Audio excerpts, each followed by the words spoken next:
এবং রহস্যময় বইটির নাম বইনিস পান্ডুলিপি। এর নামকরণ করা হয়েছে পোলিশ আমেরিকান বই বিক্রেতা উইলফ্রিড বইনিসের নামে, যিনি 1912 সালে ইতালির একটি জেসুইট কলেজ থেকে বইটি আবিষ্কার করেন। বইটি হাতে লেখা, এর পাতাগুলো বেলুন বা পশুর চামড়া দিয়ে তৈরি।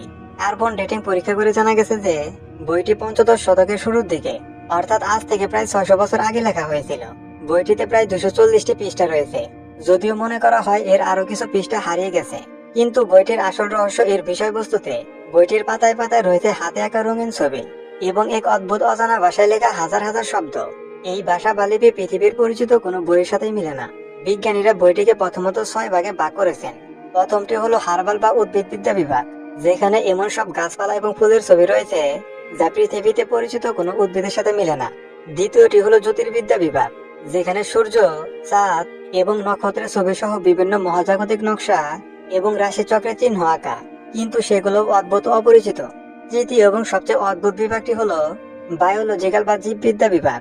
এই অংশে ছোট ছোট নগ্ন নারীদের ছবি আঁকা, যারা সবুজ বা নীল রঙের তরলে ভরা অদ্ভুত শক্তিযুগ এবং প্রাকৃতিক জলাধারের মতো দেখতে যন্ত্রপাতিতে স্নান করছে। এরপর রয়েছে কসমোলজিক্যাল বিভাগ, যেখানে বৃত্তাকার এবং রহস্যময় নকশা আঁকা, যার অর্থ উদ্ধার করা সম্ভব হয়নি। ফার্মাসিউটিক্যাল বা ঔষধবিদ্যা বিভাগে বিভিন্ন উদ্ভিদের শেকড়, পাতা ইত্যাদি জারের মধ্যে রাখা সংরক্ষণ করে রাখার ছবি রয়েছে। এবং সবশেষে রয়েছে রেসিপি বা তারকা চিহ্নিত বিভাগ, যেখানে ছোট ছোট অনুচ্ছেদে কিছু লেখা আছে, যার প্রতিটি তারকা চিহ্ন দিয়ে শুরু হয়েছে। এই বইয়ের রহস্যময়তা শুধু এর বিষয়বস্তুতে সীমাবদ্ধ নয়, এর ইতিহাসও অসামান্য।